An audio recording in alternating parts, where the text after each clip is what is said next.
Giving negative feedback is often something managers and supervisors prefer to avoid.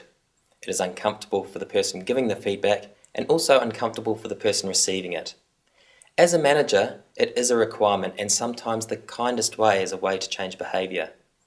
In doing it properly, it can build trust, enhance relationships, and also, through direction, improve performance.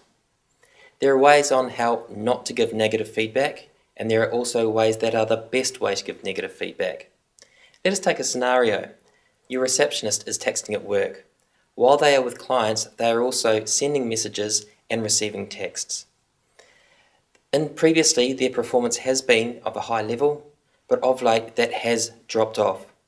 Now let us take an example on how not to give negative feedback. Just one minute.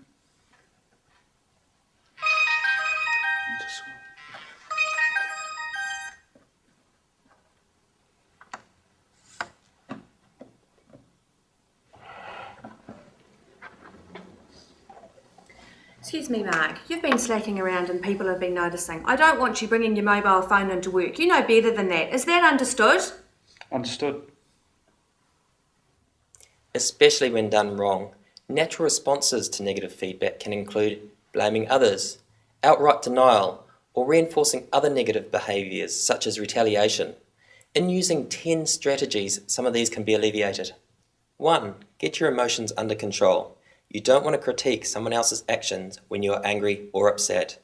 You are likely to say something or react poorly to something that is said to you. 2. Find a private place. No one wants to receive negative feedback in front of others. Sometimes it is unavoidable, but that should be a last resort.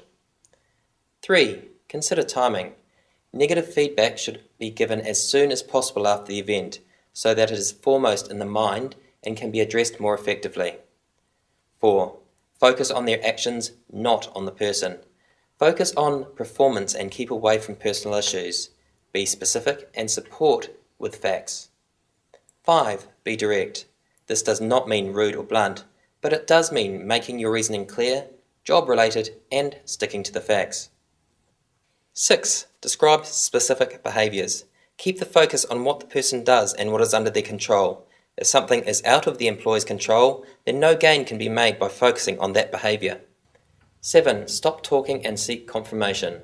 Give the other person a chance to respond or refute your statements. Ensure understanding. 8. Reaffirm your faith in the person. You have faith, it's just their performance you want them to change. 9. Define positive steps.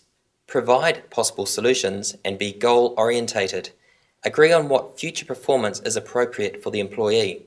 And finally, number 10. Document the feedback for future reference. This is important for ongoing performance management.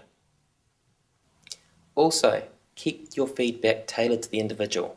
Look at their previous performance. Are they of value to the company? Can they change their behaviour? This tailoring can take the form of frequency of feedback, or alternatively, including it as part of their performance review. Now let's have a look at the scenario again on how best to give negative feedback. Once more there.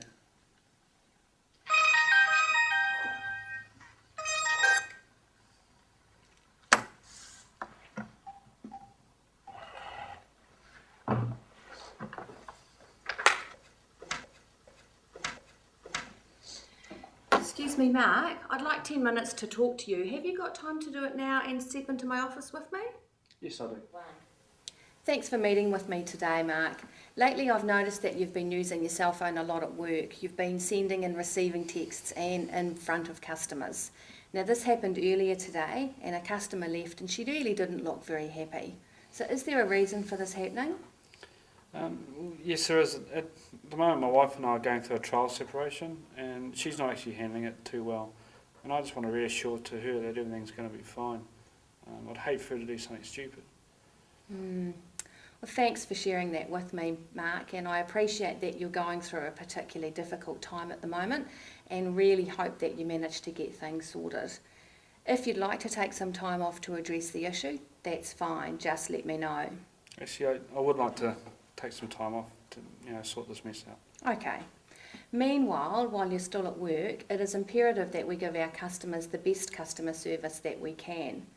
Can I ask you please to keep your phone in your locker while you're at work and that you just check it on your breaks? That's fine. You've always been fantastic at demonstrating quality customer service in the past and making people feel special. And that's part of what we're looking for in the team here. You're the first impression for our customers, and it's really important that we give them the service that they are after. Do you feel that that's a fair request? Yes, I do. I didn't realise my texting was getting out of hand. So for now on, I'll leave my phone in the locker and just check it during my breaks. Thank you. Giving negative feedback can be the kindest way to change behaviour. Now let's review the 10 steps on the best way to give negative feedback. 1. Get your emotions under control. 2. Find a private place. 3. Consider timing. 4. Focus on the actions. 5. Be direct. 6. Describe specific behaviours. 7. Stop talking. Do they understand? 8. Reaffirm your faith in the person.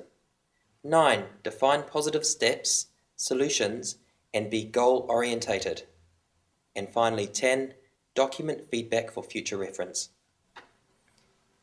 Remember, when you improve the way you give negative feedback, you can build trust, enhance relationships, and through direction, improve performance. Thank you.